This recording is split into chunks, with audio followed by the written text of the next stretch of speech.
Assalamualaikum warahmatullahi wabarakatuh. Kenalin, namaku Faris Budiman dari Prodi Pariwisata Universitas 11 Maret. Hai, waalaikumsalam warahmatullahi wabarakatuh. Aku Farahiki dari Pendidikan Fisika Universitas 11 Maret. Rel, sadar gak sih udah beberapa hari ini gak kedengeran kabar lagi tentang kampus anti penjajahan Pak Nadiem? Kampus anti penjajahan? Kampus kemerdekaan. Kemerdekaan? Anti penjajahan, itulah. Oh, tahu. Seru nih, kali ini kita akan bahas ini. Yuk, let's go. Jadi kali ini kita akan membahas tentang kebijakan baru Kementerian Pendidikan dan Kebudayaan terkait pendidikan tinggi tak lolos dari kritik. Nah, jadi kebijakan yang menurut Mendikbud Nadiem Makarim dapat melepaskan belenggu kampus agar lebih mudah bergerak dan juga dicap dapat memperkuat komersialisasi pendidikan. Nah, menurut Kak Yuki gimana nih? Jadi gini, kebijakan yang diberi nama Merdeka Belajar atau Kampus Merdeka ini mengubah 4 hal. Yang pertama itu, kampus punya otonomi membuka program studi baru. Jadi syaratnya, perguruan tinggi negeri dan perguruan tinggi swasta PTN atau PTS itu harus berakreditasi A dan B. Sebelum peraturan ini berlaku, yang boleh membuka program studi baru hanya yang berbadan hukum. Kemudian yang kedua, diberlakukan dalam proses akreditasi rel. Lewat Kampus Merdeka, akreditasi ini bersifat otomatis. Sementara akreditasi wajib dilakukan setiap 5 tahun sekali. Yang ketiga, Pak Menteri akan mempermudah PTN Badan Layanan Umum atau BLU untuk menjadi PTNBH. Hingga saat ini yang dapat menjadi PTNBH hanya program tinggi berakreditasi A. Nah, poin keempat nih, sistem kredit semester atau SKS nih biasa kita sebut. Poin ini berusaha untuk mengubah definisi SKS yang awalnya diartikan sebagai jam belajar menjadi jam kegiatan. Dan juga dengar-dengar, dengan sistem baru ini, mahasiswa berhak mengambil mata kuliah di luar program studi sebanyak 2 semester atau setara 40 SKS nih. Karena bentuknya kini jadi jam kegiatan. SKS di sini maknanya lebih luas Kak Yuki. Jadi mahasiswa gak hanya terbentuk belajar di kelas, tapi juga termasuk magang, pertukaran pelajar, wirausaha, riset, studi independen, maupun kegiatan mengajar di daerah terpencil.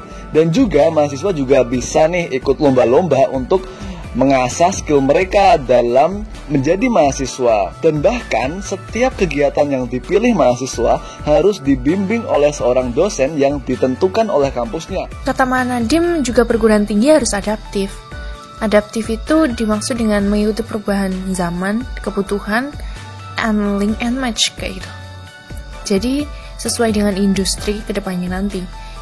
Kebijakan ini tuh sebenarnya oke. Potensi generasi muda jadi punya kesempatan terasah di setiap sisinya.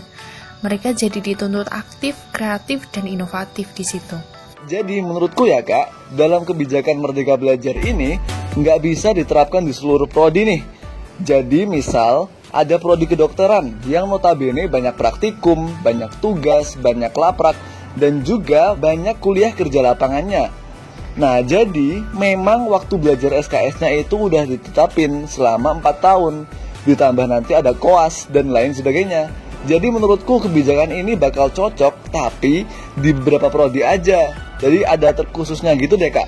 Kalau cuma beberapa prodi kurang adil deh rasanya. Anak kedokteran kan juga berhak belajar kayak orang yang lain dapat kan? Iya sih Kak, bener banget. Cuma mungkin yang disinggung oleh Pak Menteri Nadiem Makarim adalah output dari lulusan sarjana yang memang skillnya cuma satu. Ibarat kata beliau, orang yang diajari satu gaya berenang, gaya katak, atau gaya batu, atau apapun itu, disuruh terjun ke laut lepas saat di dunia kerja nantinya, kan bakalan culture shock atau bakalan kaget. Dan memang perlu adanya peningkatan skill tersebut. Namun gak bisa dong dicangkup oleh semua prodi. Harus ada spesifikasi yang jelas. Jurusan apa sih yang outputnya rendah? Sebenarnya menurutku ya Mbak, yang seharusnya dibenahi adalah tenaga kependidikannya untuk bisa menghasilkan output yang baik. Namun kita malah mempermasalahkan sistemnya. Sedangkan tentu akan lebih baik jika guru atau dosen kita bisa menghasilkan SDM-SDM unggul untuk Indonesia bisa mencapai Sustainable Development Goals nantinya saat 2030 untuk Indonesia lebih baik tentunya Kak. Untuk pendidikan pasti seiring berjalannya waktu bakalan ada pelatihan, itu pasti.